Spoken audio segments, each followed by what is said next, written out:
Refusal एक दफा reject कर चुके हैं, दूसरी दफा जब उसने बात की थी तो जो बात ही ना करने की जाती है, अगर वो बात कर रहा था उसकी बात को एक्सेप्ट न किया जाता और देखा जाता कि इसको अगवा करके जिस तरह लाया गया है, दलाइल के अंदर ये भी रखा गया था कि किस तरह इससे केस बनवाया गया, कैसे ये पहले इसकी स्टेटमेंट थी, कैसे ये वीडियो बयान बनाता जारी करता रहा और बाद में ये जो है इस तरह के तुमते लगा रहा है।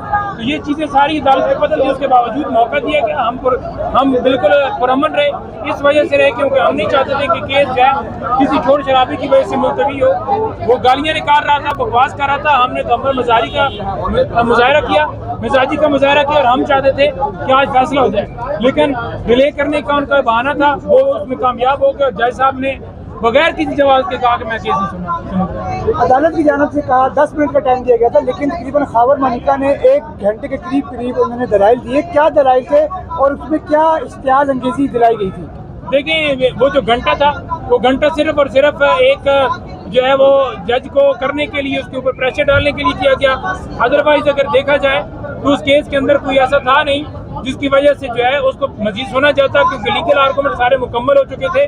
वो एक सियासी या एक तोहमतबाजी कह लें या अदालत के काम में मुदाखलत कह लें, वो सिर्फ ये करना चाह रहा था और उसका कोई मकसद नहीं था और अदालत को भी नजर आ रहा था और साथ हम भी बता रहे थे कि ये इस वजह से करना चाह रहे हैं। आप देखें, आप इंसाफ दें, आपने इंसाफ देना है, लेकिन कोई बात नहीं सुनी गई और कहा गया कि जनाब हम रिक्यूज करते हैं। और मानिका साहब के साथ जो लोग थे जब जिन्होंने लड़ाई की है, वो कौन लोग थे, साथ कौन लोग आए थे? देखिए, वो प्लान करके लोग भेजे गए थे।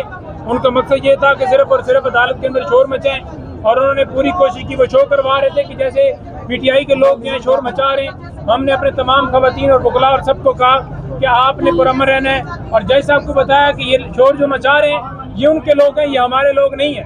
और ये इस वजह से लाए गए थे कि नंबर पार्ट 1 जिसमें आपने देखा कि खावर मानका, अगर खावर मानका से मसला हल नहीं होता तो वो उन लोगों को, और फिर अगर उन लोगों से हल नहीं होता तो फिर जज साहब खुद रिक्यूज करेंगे। और पार्ट 3 ये चले हैं, पार्ट 3 दोनों नाकाम हुए और 3 जो है उसमें कामयाबी उन्होंने पाई है, जिसमें उन्होंने रिक्यूज किया और कहा कि हम केस नहीं सुनेंगे।